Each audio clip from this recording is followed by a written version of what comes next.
Hello, everyone. Welcome to the Current Issues in Animal Law lecture series brought to you by the Environmental Law Center here at Vermont Law School. I'm Jenny Rushlow. I'm the director of the Environmental Law Center at VLS and the Associate Dean for Environmental Programs. Today, there will be a presentation called A Human Right to Nature, which is about litigation that's pending before the Ninth Circuit regarding how the right to nature and wilderness in particular are a part of the scope of liberty protected under the Constitution. And this case that we'll be talking about today alleges that the climate crisis and the federal government's response or indifference to the climate crisis presents a threat to liberty. How is there such a right to these rights of nature? Well, today our speakers are attorneys who are working on that matter and can answer that question. So we will have time for questions and answers after today's presentation. So if you have a question, please do type it in the chat at any point during the lecture, and we'll be collecting those and we'll get to as many as we can in the remaining time after the lecture concludes. So I'd like to introduce you to our three speakers who will be talking today, one by one. First, we have Carter Dillard, who is the Senior Policy Advisor at the Animal Legal Defense Fund, where he helps develop direction and strategies and oversees the organization's constitutional litigation against the United States regarding its failure to respond to the climate crisis. Carter worked previously as the ALDF Director of Litigation, during which time he helped quadruple the number of cases that the organization filed and helped oversee its first undercover investigations. Prior to joining ALDF, Carter served as an honors program attorney for the U.S. Department of Justice and as a legal advisor to the U.S. Department of Homeland Security in the National Security Law Division. Carter is also the founder of the organization Having Kids, which has developed a human rights-based, child-centric, and zero-baseline family planning model with an exponentially greater impact on sustainable development and animal protection than downstream alternatives. Next, I'd like to introduce you to Ariel Strauss, who is Of-Counsel with Greenfire Law and an experienced public law and real estate attorney.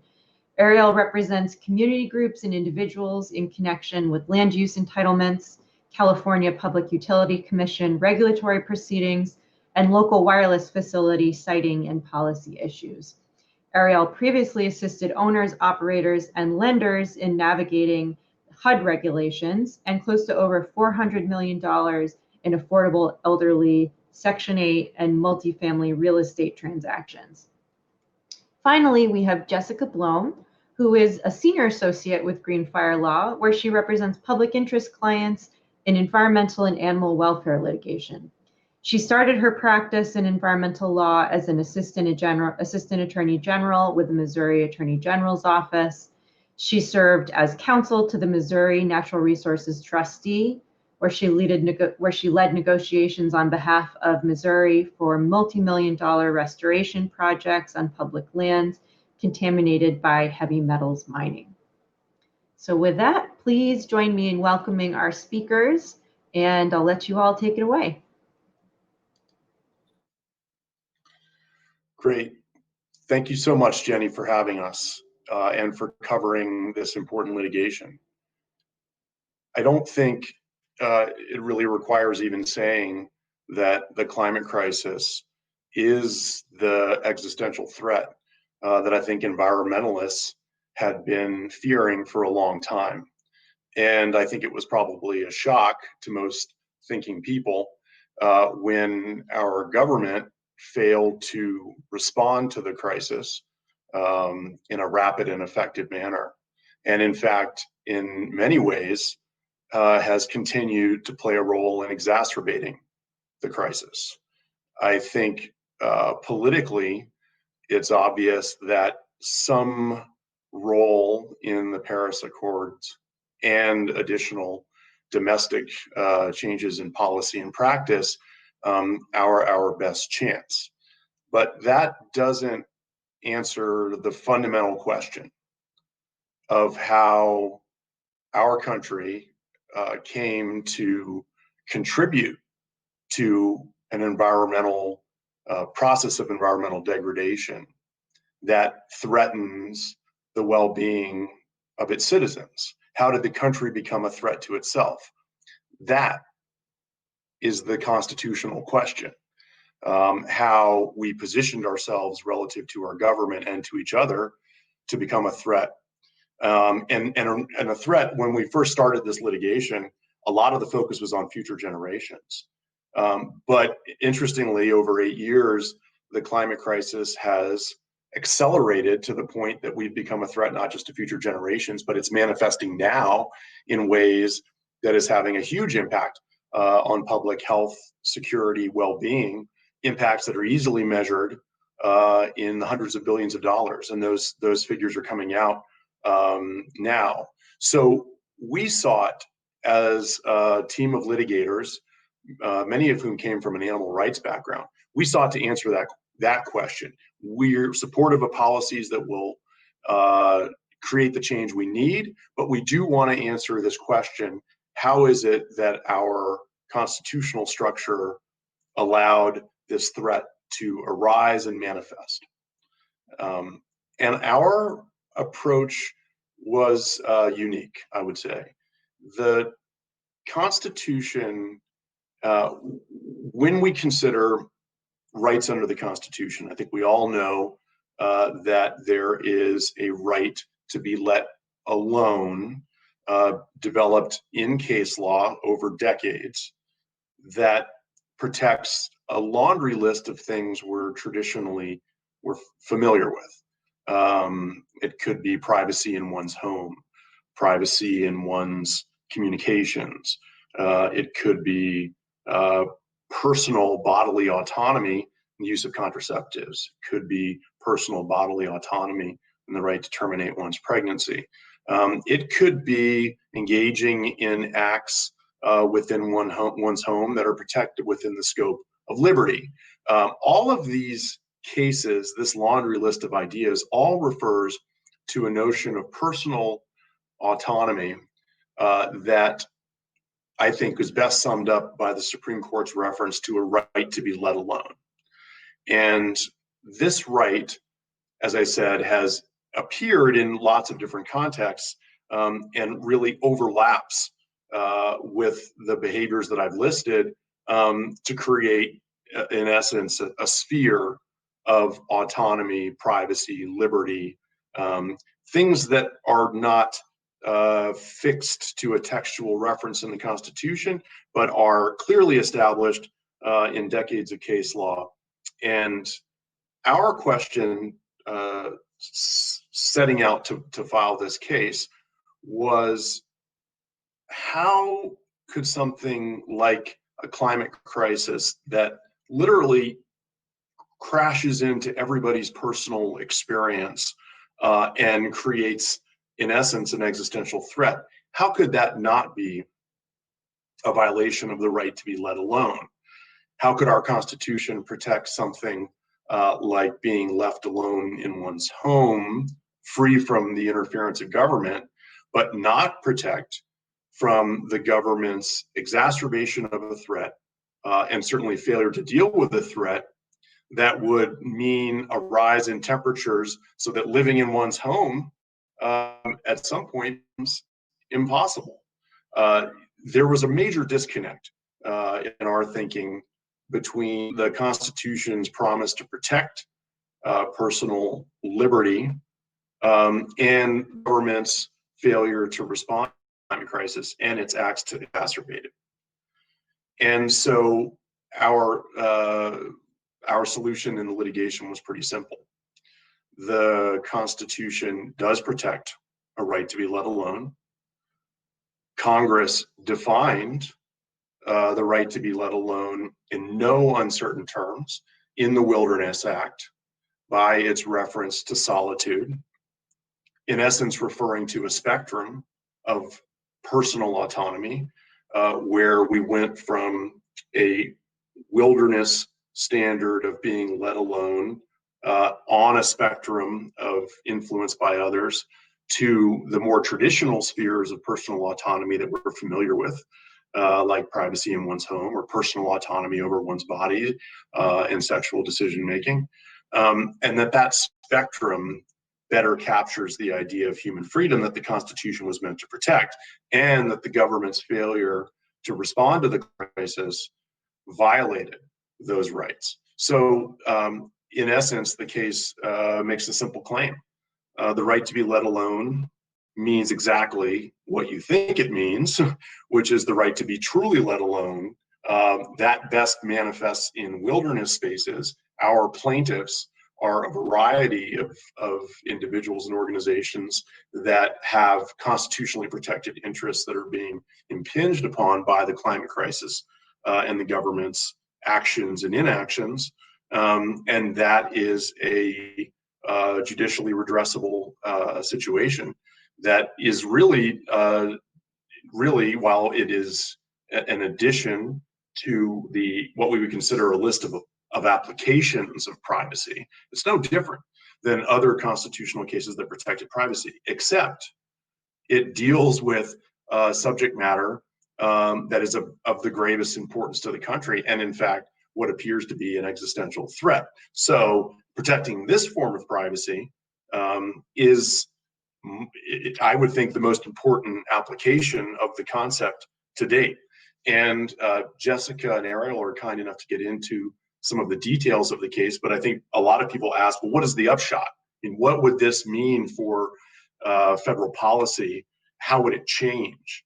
And the answer is fairly simple, which is, if climate change is a bad thing, and we want to look at a wilderness standard of solitude or freedom from others' influence, we probably want to be setting a climate emissions target somewhere around 300 parts per million, which is a higher standard than the Paris Accord promises, in order to prevent the worst forms of the climate impact on places like wilderness areas, and therefore minimizing the degree to which people cannot be left alone because of the government's actions and inactions. So in essence, the case argues that the right to be let alone is what it means, what it sounds like, and the court's constitutional obligation in this case is to require policies that most protect the historical baseline standard of wilderness in which the country was founded. And that last point gives us our traditional textual hook into the history and tradition of the United States. If you look through a lot of the constitutional contextual material surrounding the development of the Constitution and the founding documents, the reference to nature clearly meant the reference to wilderness. It was a direct reference to Lockean social contract states of nature theory, the idea being that states of nature which made consent to human power possible, that those standards justified and explained why the United States was a social contract. And that standard is, in essence, that standard goes from the development of the Constitution through to 20th century case law referring to the right to be let alone, right to our litigation. And that textual hook and all the material that support it is the subject of a wonderful article forthcoming in the Environmental Law Reporter by Ariel that I'm sure he will probably want to discuss. I'll take just a few more minutes and then sort of wrap up to explain, I think, the political importance of the case beyond whatever happens in the courtroom. The idea that we should pursue the most stringent, the highest standard of environmental protection, or the highest baseline, which is the right to be let alone that we're talking about, or a standard that would actually protect a wilderness experience, is a way of talking about human freedom that I think could unify lots of different social movements. We've argued that it is in fact consistent and really a requirement of animal protection, that we see animal protection and liberation as the liberation of the non-human world. And our suit posits a baseline that would protect based on a wilderness standard or a non-human world. So that is in some ways the epitome of animal rights and animal liberation. That standard would most assure the protection through the precautionary principle of future generations of children. So it's not just animal rights, we're talking about children's rights to a much better future using the highest standard and the precautionary principle. That in turn connects, I think, to a lot of the social justice concerns in the United States today, because by using the highest standard, the most protective standard, we will protect those most vulnerable. And if we have a constitutional right to that level of protection, things like significant redistribution under the Green New Deal become not only wise politically, they become constitutionally mandated. And so we see the case not only politically, not only as the correct understanding of what freedom means when we talk about the right to be let alone. It actually means what it sounds like, but it's also using the idea of animal liberation or protecting him. In fact, in some cases through policy, restoring the non-human world as a way to best protect future generations and assure equity in terms of the impact of the climate crisis by mitigating that impact. So that's some of the background and political theory underlying the case. And I know that Jessica and Ariel will want to explain more about the details of the case. And we're very excited that you all were interested in learning about it. Thank you. Thank you, Carter. Good afternoon, and thank you for welcoming me here. I'll start out by sketching the space of substantive due process under the Fifth Amendment, and then move through some of the examples that I think are most applicable to the case of ALDF versus United States. Now, starting with the text of the Fifth Amendment, and we're talking about the Fifth Amendment here because so much of natural land is controlled by the federal government. About 28% of the United States is federal land, and much of the most vulnerable land are our national parks and other particularly exceptional lands that are themselves essential resources for our wildlife as well as the botanical species. And so for that reason, we focus on the Fifth Amendment, though most of the jurisprudence is under the 14th Amendment. And the applicable text is no person shall be deprived of life, liberty, or property without due process of law. And the text itself doesn't clarify what it means to have a due process of law. Meaning what process is due, to an extent, depends on what rights are being implicated. And at the outset, as Carter actually has published quite a bit on, it's very clear in the Declaration of Independence that the framers believed in natural law. They understood that there were certain inalienable rights that existed independent from the text of any promulgated law. And that's referenced in the 10th Amendment as well. And so the question that would arise is, what are these liberty and property rights, and what process is anticipated before the government can interfere with them? However, at the same time, early in the 19th century and late in the 18th century, it was largely assumed that the best way to afford life, liberty, and pursuit of property and happiness was by letting people alone, by avoiding governmental interference.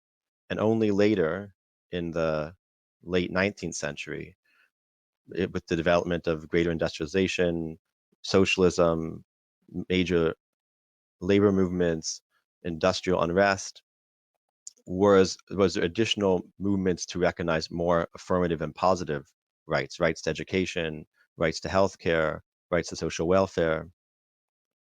And so some of the tension of the Fifth Amendment is an effort to bridge the gap between what the public comes to expect and needs in a developing society and the initial assumptions about limited government and essentially negative rights. Very early on, the Supreme Court declined to enforce some of the few positive affirmative rights. So the Second Amendment cases initially were not particularly protective. Similarly, the right to a Republican form of government was also not initially afforded. And many rights, in fact, for most of the history of our country were clearly not enforced. It wasn't until 1919 that the Supreme Court recognized or struck down a law as violating the First Amendment protection of speech, despite the Alien and Sedition Acts and other clearly egregious congressional enactments. So our current history of the Fifth Amendment comes largely from the Lochner era, where those initial cases, we could think of Myers, we could think of the right to pursue an education or the right to learn a language. Those cases were articulated under standard that's very different from the one that the Supreme Court is using today. And in fact, the Supreme Court is much more open about applying a much more intuitive standard to liberty and to property under Lochner, or at least in the Lochner era, which was largely discredited as the Supreme Court came more directly into open conflict with the understanding of the Constitution as expressed by Congress and the President. And so I'll just take a moment to do a thought experiment with you, to think about what is it that we know about due process rights, as in what rights do we already know are protected? And what's interesting about this case is it doesn't match with any of those known rights directly. At least we could think of the right to be let alone in your own healthcare decisions. There's a right to your abortion as soon as prior to the viability of the fetus. There is a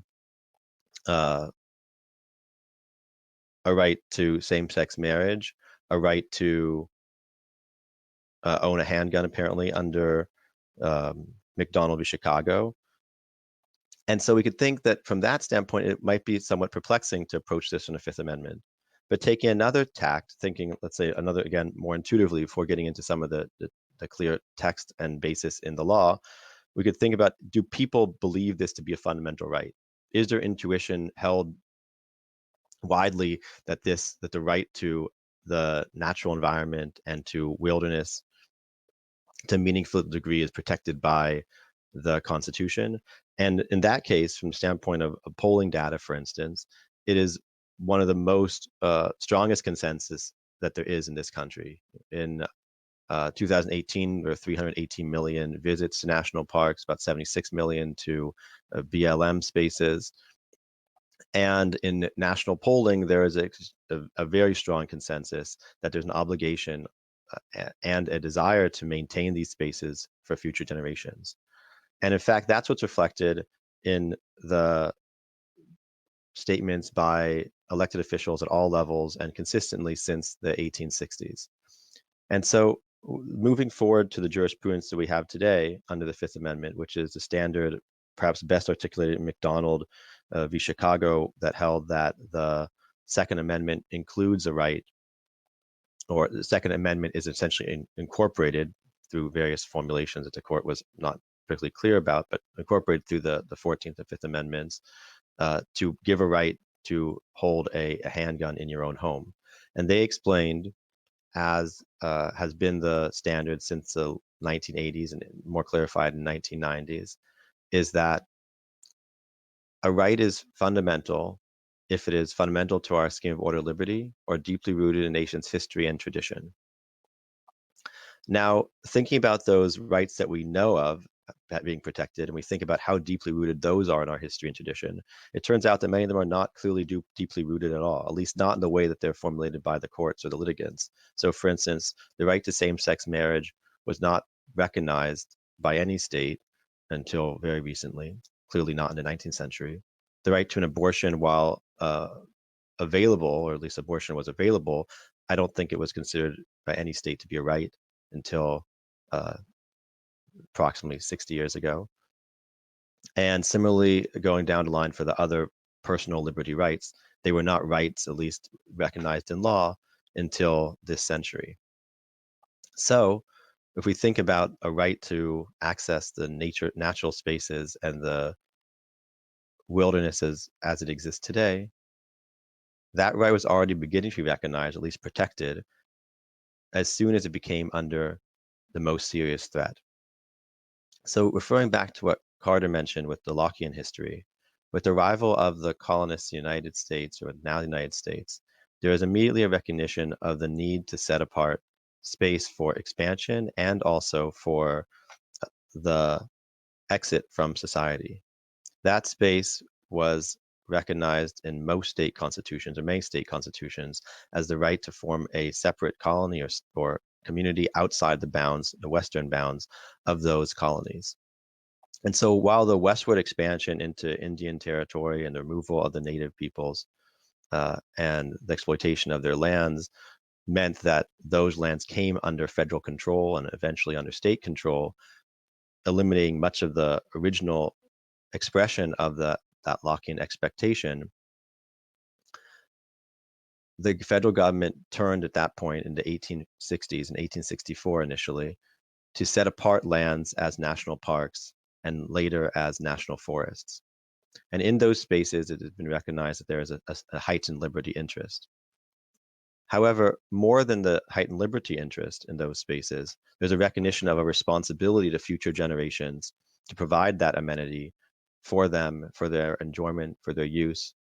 And in that sense, those spaces are particularly important to preserve against the ravages of global warming and climate change. Now, you might also think historically that at the same time, 1864 and onwards, that land was being preserved. There also was a time of immense degradation and destruction, exploitation of natural resources to keep up with the growing demand of the increasing population and industrialization, and that's correct.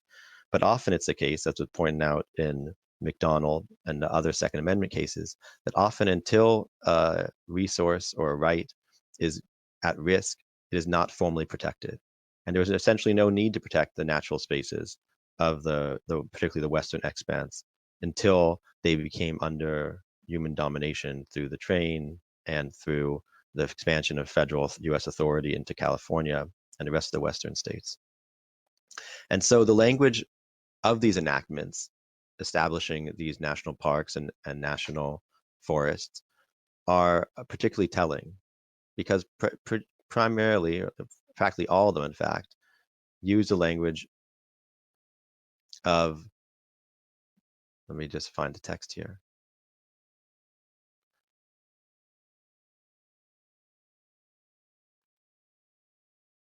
Of preserving them for use and enjoyment of our and future generations.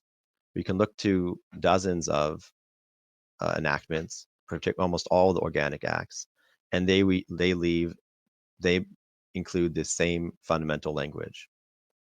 And so the question is, do we take these promulgations at face value? And as Thomas Merrill, a professor writing prolifically on constitutional property law, recognizes that disruptions in settled expectations grounded in law is a primary factor implicating the question of substantive due process rights. And so much of the research that goes into our briefing comes from the work of James Turner and Roderick Nash on the development of environmental protections and stewardship in the 1860s, 1870s, and into the early part of this century. And what we see is that the same awareness of a fundamental obligation on the federal government in particular to preserve that land is what has been driving the movement broadly. And so we look to statements by President Bush, for instance, which are almost the same as statements from President Roosevelt. For instance, we're just looking at a statement just from several months ago from President Trump, who says, "We will preserve the stunning beauty of America and the Americas and this nation, as these resources are the most glorious heritage people ever received." Now, this sounds like maybe the most Trumpian statement you could think of in terms of the beauty and gloriousness of it all. But you could also hear essentially the same thing coming from President Roosevelt, which is we should keep the trees as we should keep great stretches of the wilderness as a heritage for our children's children. Our aim should preserve them for use and preserve them for beauty and for the sake of the nation hereafter. And in fact, the promulgation of the first national park, Frederick Law Olmsted's report on the Mariposa Grove states, it's a main duty of government, if it is not the sole duty of government, provide means to protect all citizens in the pursuit of happiness against the obstacles otherwise insurmountable, which the selfishness of individuals or combination of individuals is liable to interpose to that pursuit.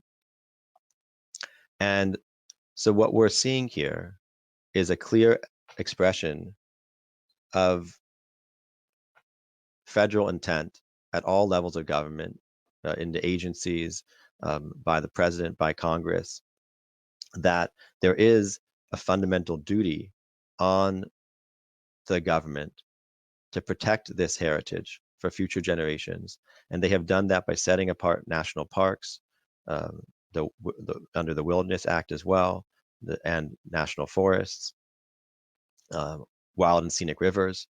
And all these places are now under the most extreme form of threat, because many of these locations are particularly vulnerable to climate change, which Jessica will discuss in a moment. But the question then becomes,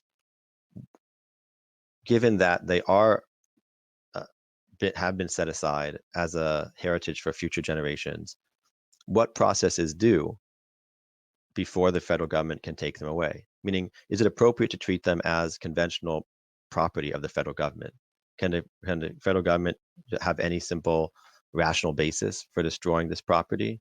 And as we know with other fundamental rights, for instance, the First Amendment rights, we understand that freedoms can no more value taken away by degree than by one fell swoop. So it's not important whether it happens incrementally or it happens in one step. These are properties that are owned by the federal government, controlled by the federal government, and it is up to the federal government to protect them for future generations.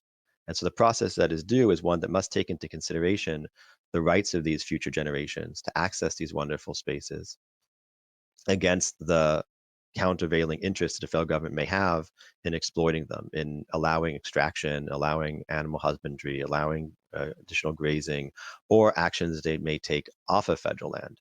And we know with respect to the federal property and federal lands generally, that the federal government has plenary authority to impose regulations on activity on that land, as well as activity occurring off of that land, in order to protect that land from destruction by that off-land activity. And I think one of the most interesting developments was from the Sixth Circuit earlier this year in the case of Gary B. v. Whitmer, regarding a right to education. Now, the Sixth Circuit decision ultimately was vacated on procedural grounds due to the mooting of that case from a settlement, but it turned on whether there was a right to a basic level of public education. And as I mentioned initially, there has been extreme hesitancy in this country to recognize affirmative fundamental rights.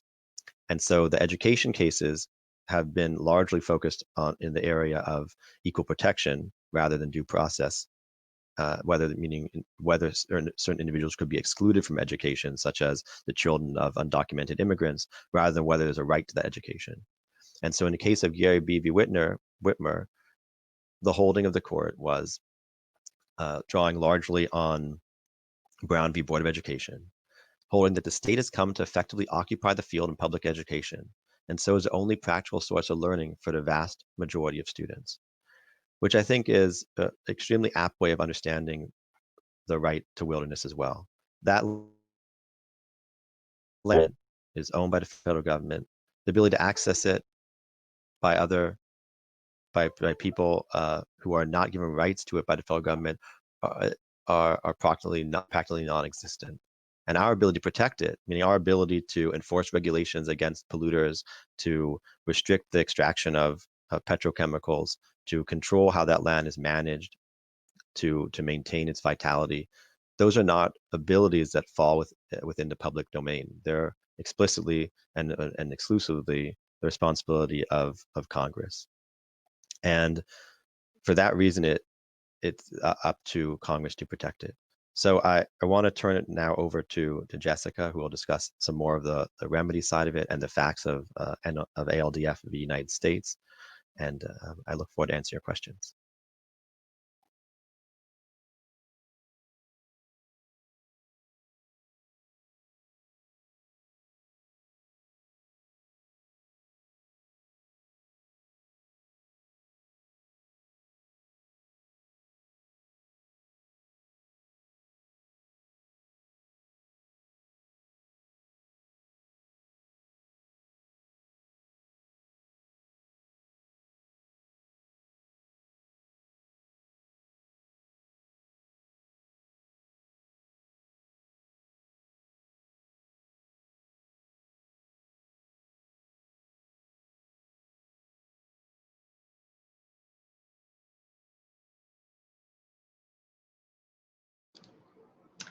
Jessica, I just wanted to let you know that you're muted. We haven't been able to hear you yet. I'm so sorry. Okay, let me start over. So I apologize for that. You have learned this morning or this afternoon, depending on where you're located, how we have developed and characterized this right that we are characterizing a human right to wilderness. And I'm here to tell you how, as a practical matter, we brought that case in federal court. And I'll start with standing. Many of you know that to have standing to sue in federal court, you must show that your plaintiffs have suffered an injury in fact that is concrete, particularized, and actual or imminent, and that your plaintiff's injury is fairly traceable to the defendant, in this case, the federal government's challenged conduct. You must also show that the injury is likely to be redressed by a favorable court decision. And this prong is important for reasons I'll illuminate later. So I just want to also go into the test for redressability, which is to establish redressability, you have to show that the relief you seek is substantially likely to redress injuries to some extent. In other words, the remedy you seek does not have to redress your plaintiff's injuries entirely or completely. It can merely redress them to some extent. And then the remedy you seek must be within the court's power to award. Redress need not be guaranteed, but must be more than merely speculative, in the same way that it can be partial. Now, let me take a quick poll, and this is going to be a little strange because I can't see anybody. But how many of you recreate in wilderness? And how many of you feel like a need to experience wilderness in order to feel most like yourself? And how many of you feel so connected to wilderness that without your sense of self, you would suffer? And I want you to reflect on that a moment and know that our plaintiffs understand that connection. So our plaintiffs include scientists, nature enthusiasts, and wildlife advocates who are no longer able to safely conduct their research or interact with nature due to the catastrophic impacts of climate change on the wilderness in the United States. They fear increasingly severe and frequent wildfires, mudslides, and avalanches, and they cannot meaningfully connect with nature due to a disappearing snowpack, the disappearing nature of edible plants and other of the fauna that are in our wilderness spaces. And they have fallen an actual victim to flash flooding. All of these things are made worse by the damage caused by the climate crisis. We allege that the government, through its affirmative subsidization of consumptive industries, namely industrial animal agriculture, fossil fuel development, and deforestation on America's public lands, has worsened the climate crisis, which has in turn caused the irreversible degradation of wilderness, causing our plaintiffs these injuries and preventing them from meaningfully exercising their rights to liberty and autonomy, as Carter and Ariel have described. We allege that these injuries are ongoing injuries that will not be remedied until the climate crisis has been addressed and reversed, which we still believe is possible, and scientists across the globe still believe is possible. So there's another case.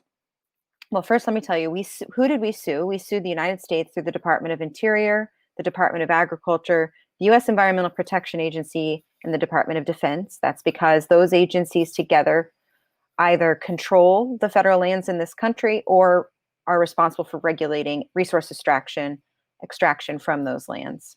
And we filed the lawsuit in the United States District Court for the District of Oregon. We asked the court for certain remedies, which you'll recall must be fairly traceable to our plaintiff's injury and vindicate important interests.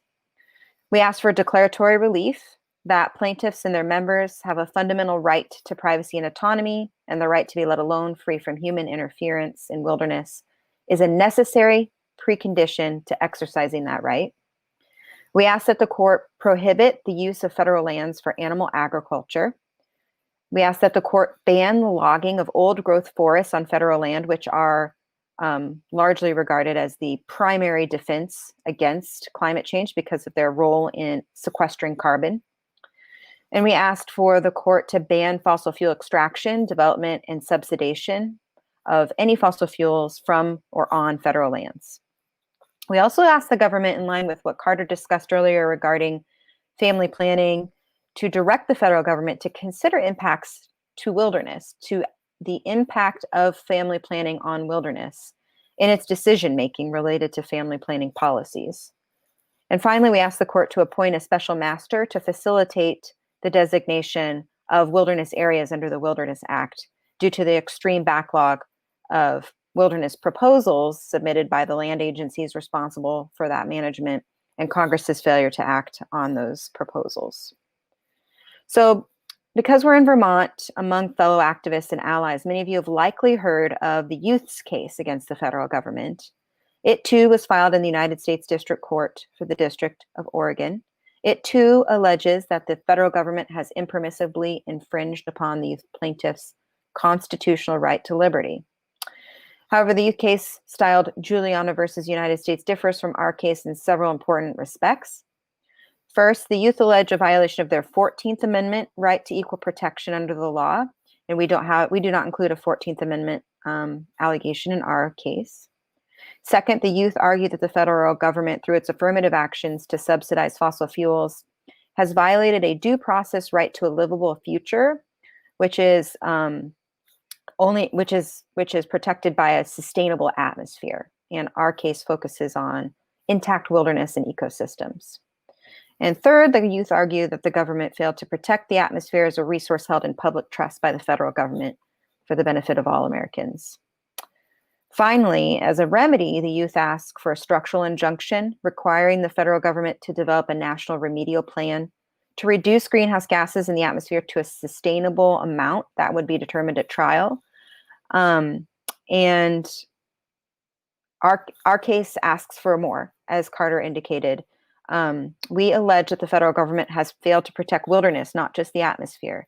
And in so doing, we ask the court to recognize wilderness as the baseline against which all injury must be measured, intact wilderness. So if wilderness is necessary for the meaningful expression of our right to be let alone and free from government interference, then wilderness is the baseline against which all protections must be measured. And we must preserve intact wilderness in order to have a full and complete protection of due process rights and freedom in this country going forward. That, in other words, we seek absolute protection of intact ecosystems for the benefit of humans and animals alike.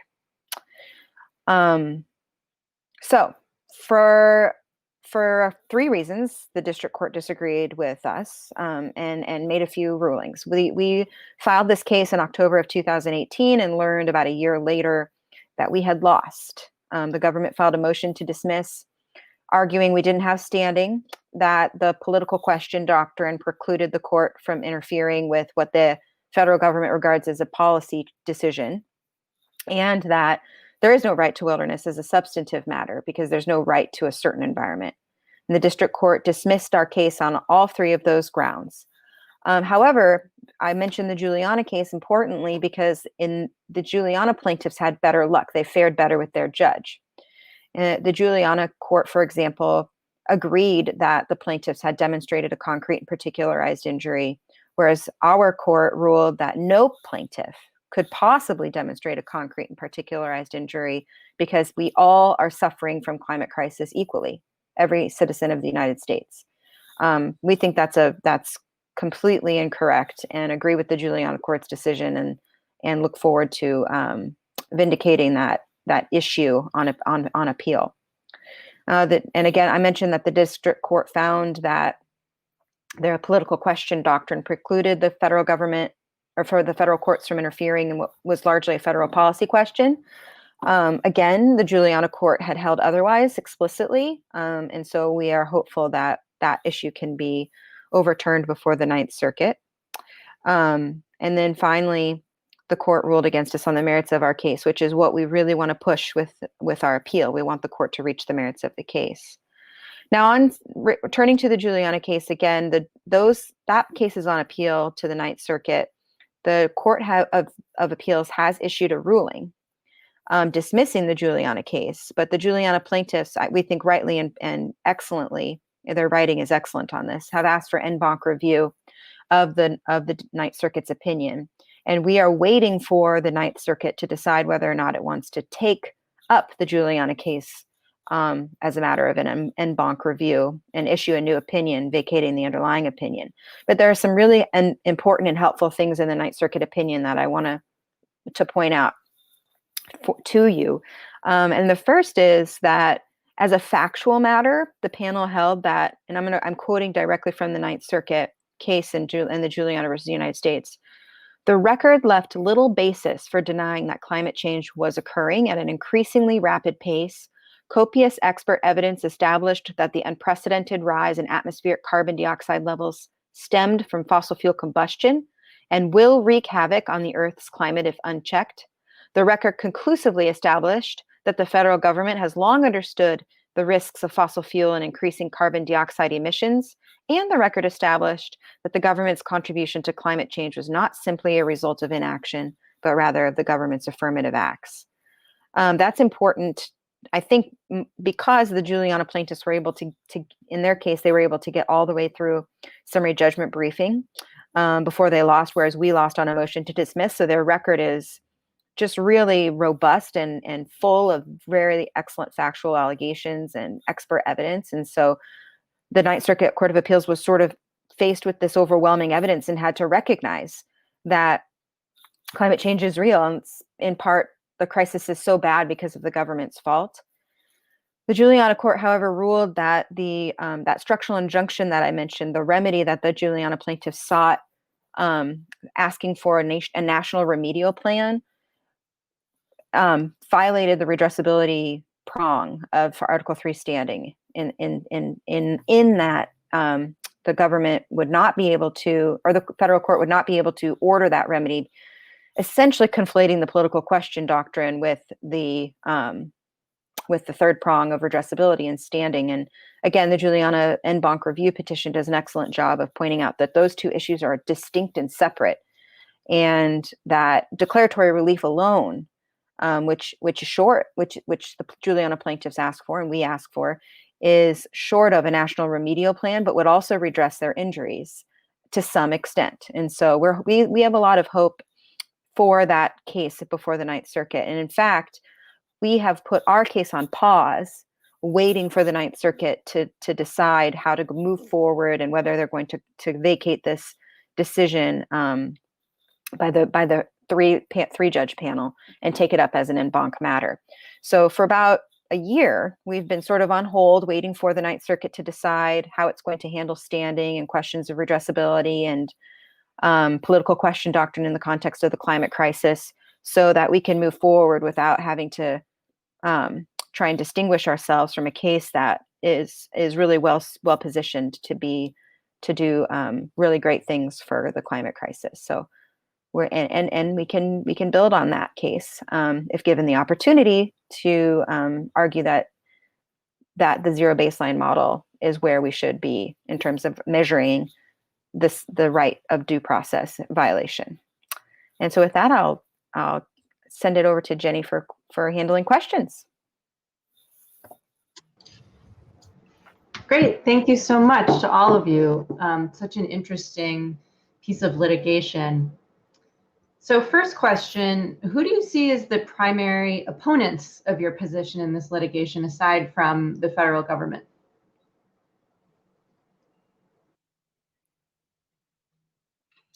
I can take a stab. Oh, go ahead, Carter. Yeah, go ahead. No, Jessica, go ahead.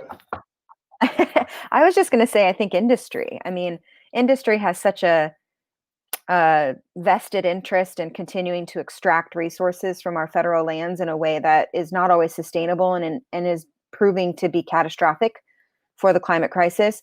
I didn't mention in my speech, but wilderness intact ecosystems are the frontline defense, and I mentioned it in the context of old growth national forests, but also in wetland areas and in prairie grasslands. Every plant that exists is sucking carbon out of the air, and so and helping to manage our weather systems. And so it's critical that we protect these areas. And I think at some point as a society we have to decide it's no longer worth it to destroy them in little bits, and that perhaps the extraction of resources from them altogether needs to stop. Great, thank you. Next question for Carter. You referred to a spectrum of power. What do you mean by that? Yeah, that analogy arises from questions people had about whether this was a new right. And based on research we've done, I think that the notion of a right to be let alone is, and the Supreme Court has referred to it as part of a continuum. And I think you can think of a continuum as a spectrum. And one way to think about the right to be let alone in this case is imagining a spectrum upon which humans are let alone from one another or free from others' power. And on one side of the spectrum, you could imagine the most extreme form of others imposing power upon you, like living in solitary confinement in a federal prison where you're under extreme influence of others. We have traditionally thought backing down that spectrum of privacy or being let alone or bodily autonomy or liberty, these really they all refer to the same thing, getting away from that power of others, to be free in our homes, to terminate pregnancies, to use contraceptions, all this idea of autonomy. If you were to take that spectrum, the direction you're moving away from the massive influence of others in solitary confinement back towards these different versions of being let alone, you would be going in the direction of wilderness. You would be going to the most extreme form of being let alone or free from others' power, which is the solitude referred to in the Wilderness Act. It's what Senator Frank Church referred to as the freedom that we would not have without the Wilderness Act, in which this country would become a cage. And so that solitude or the non-human world is the height of freedom. It's the beginning of the spectrum of freedom and liberty. And so what may appear to be a new right to people is really just the end of the spectrum that we should have always seen. If we protected that end, we wouldn't be in the climate crisis today. It took the manifestation of the crisis to make us realize that we should have never left the standard protected by the Wilderness Act in 1964. And I can assure you that no one at the time of the founding of the country would have ever foreseen this situation in which the country would become a threat to itself. And as Ariel said, the right to be free from others or exit so that you could in fact, consent to others' power. That's the nature of wilderness, being able to re-enter and consent. They would have never foreseen the current circumstances. So from their perspective, this country's legitimacy was based on that end of the spectrum. So I throw that out because I think some people have questioned, is this a new right? Is this something that's left field? And the reality is that this is just the logical manifestation of what we've always thought about as the right to be let alone. I think the real question is it too late? Should we have been creating policy around this protective standard over the past several decades? And the last thing I'll say is one way to answer that question is people always are thinking about, well, this baseline of 300 parts per million or this really high standard of wilderness protection, if we can't achieve it, it's irrelevant. And that's not true. At the very least, if we establish that there's a right, it is the basis for whatever forms of retributive or restorative justice we want to engage in. When we talk about reparations for the damage caused by the climate crisis, and especially for those communities that are most impacted, we want to measure the dollar amount owed by this higher standard, even if we get to the point in climate mitigation where a return to that baseline seems infeasible. And as Jessica said, I don't think we're there. I think it is feasible through things like we've cited work by the Center for Climate Restoration on lots of ways through sequestration we could get there. But even if we can't, we'd still want to know what the right standard was in terms of what our Constitution guaranteed us when it comes to schemes for restorative justice and reparations for harm. So long-winded answer, but this is not a new right. It's something we've always had. We just didn't bother to get to court to protect it because we weren't under an existential threat. Now we are. So with the recent clarity, at least one party believes there's some clarity that we have a change in the federal administration coming in January. Do you anticipate a change in this litigation? And the defendant in this litigation, given the transition of power, something more subtle than that? What do you anticipate in the coming year? I wouldn't not anticipate a change, and I'd say this not so much from the standpoint of the arguments made by the government in this case, but more from the history of Fifth Amendment jurisprudence generally and due process right development, and that's because our position to an extent weakens DeShaney v. Winnebago County, which is the principle that the federal government has tried to assert and state governments have asserted, that they don't have affirmative rights to protect people from harm. And while our case doesn't address that squarely, I think the government is very protective of any arguments that impose additional obligations and restrictions on Congress.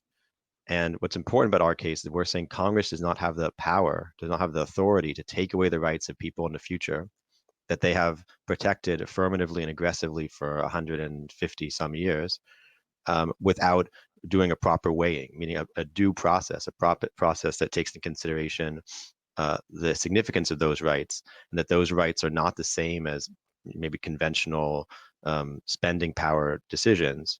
And I don't think that the federal government is interested in having any limits on that authority.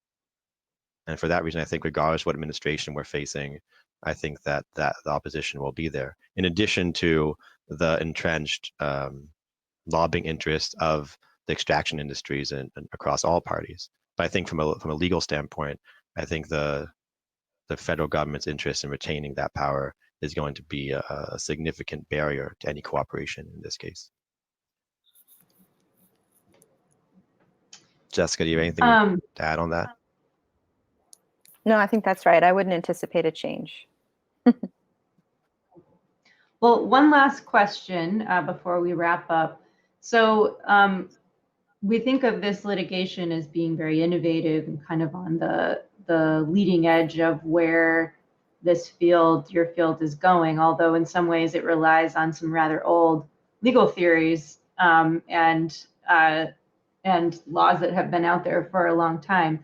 But where do you see the field of animal law going, for our students out there who are interested in this field? What clues do you have about where the field is moving?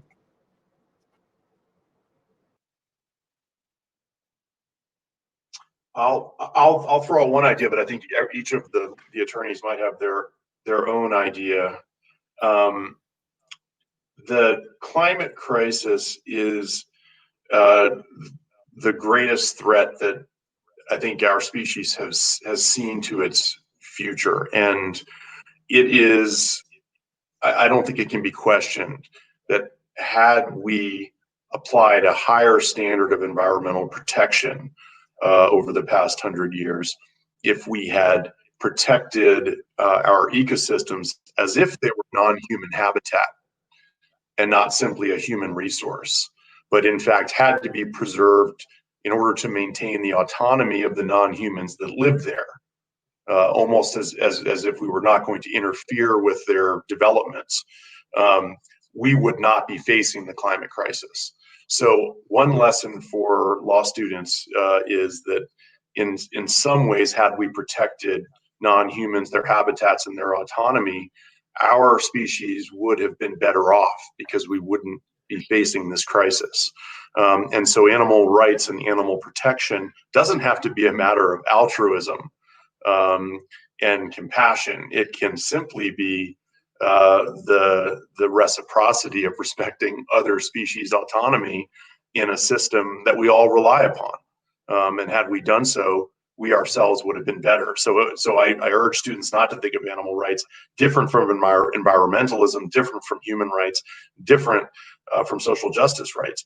The climate crisis shows us that we are all orienting around a similar point of interest. And had we been more other regarding and empathetic, we wouldn't be facing, and our children and grandchildren and great-grandchildren wouldn't be facing this crisis. So animal rights might be more than you all young students who are learning about it think it is. That's one thought I have for where it might go. I think that's absolutely right, and I'll also echo that and add that with one of the main reasons we felt compelled to bring this case, and maybe I think I'm getting this right, is because no one had really addressed industrial animal agriculture's role in exacerbating or bringing about the climate crisis. And there's a really interesting movie on this called Cowspiracy, which I would recommend to anybody. It sort of convinced my husband that this was something that he should care about after years of my attempts. And I think that sort of that recognition, that marriage of environmental interests in animal welfare as being the same when it comes to protecting factory farmed animals is another area that complements this case, that we are arguing industrial animal agriculture has no role to play on federal lands, and also is a very animal rights issue, animal welfare issue. That's great. I'll briefly add that from the standpoint of the research that I was doing into the Fifth Amendment in particular, it's notable that the last time that cases on this topic were brought were in the early 1970s, sort of at the beginning of the environmental movement as we see it now. The cases that we're distinguishing are very weak cases, but they're cases that are primarily from 1971, 1972, 1973, at the beginning of a similar understanding that we have of the Fifth Amendment, but also at the beginning of the initiation of laws that we use today to protect the environment. And so I think that we're seeing a really strong revival publicly and nationally around awareness of the need to have a much more broad-based recognition of where we fit into the global and environmental picture. And so I think that the litigation in this area also is going to be probably more fruitful and much more active than it's been in the last 50 years. Great. So with that, I will wrap things up and thank our speakers for joining us today. Keep an eye out for those of us that joined us. Keep an eye out for future lectures in this series about emerging areas in animal law.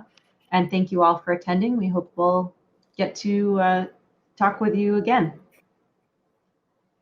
Thank you. Thank you, Jenny. Thank you. Thanks for welcoming us.